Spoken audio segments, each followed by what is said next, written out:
Lagos, Africa's largest city. A place where movement isn't just survival, it's an art form.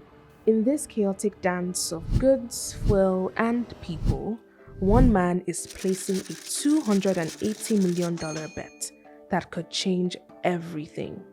Aliko Dangote, Africa's richest man, has launched a new fleet. But these aren't the diesel giants that have ruled Africa's roads for decades. These trucks run on something Nigeria has in abundance, but neglects every single day: natural gas.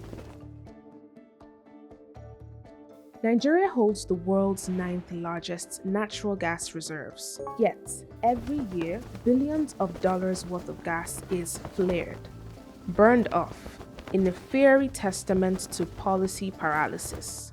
At the same time, it spends $20 billion importing refined petroleum, including the diesel that powers nearly every truck. This is the paradox Dangote wants to fix. By investing over 720 billion naira, nearly $470 million, he plans to deploy thousands of compressed natural gas, or CNG trucks, across his empire.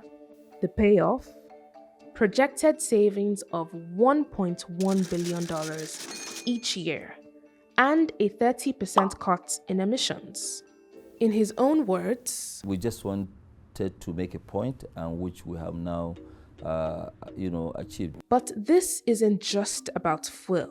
It's about control. It's about distribution. Today, Nigeria's fuel distribution is an intricate web.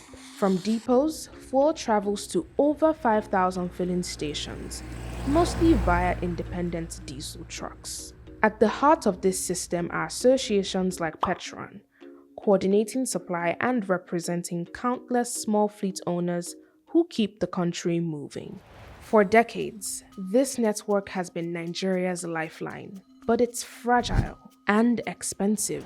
Diesel price swings, old trucks breaking down, hidden fees, they all add up. Transport costs can make up 50% of product prices, fueling inflation and stifling small businesses. Dangote's move changes the game. With a vertically integrated system, from his new refinery to his own fleet, he controls production, storage, and delivery. Is he pushing out existing operators overnight? Or is he showing that there's another way? CNG trucks promise up to 60% lower fuel costs, simpler engines, and fewer breakdowns. For Nigeria's 42 million small businesses, it means cheaper goods, faster deliveries, and new market possibilities.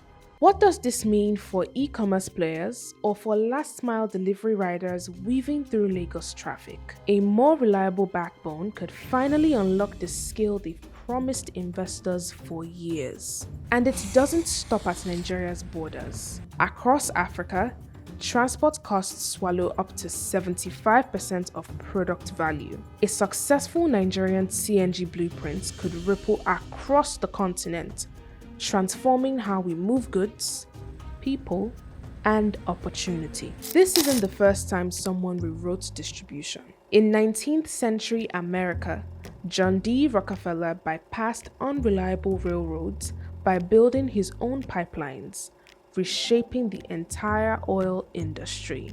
Aliko Dangote isn't erasing intermediaries like Petron. He's creating a new parallel model that forces evolution. Dangote's refinery, Africa's largest, will supply the diesel that these very CNG trucks are designed to make obsolete. It's a paradox, but sometimes paradox is the only way forward in Nigeria. At 234 Drive, we believe mobility is more than movement.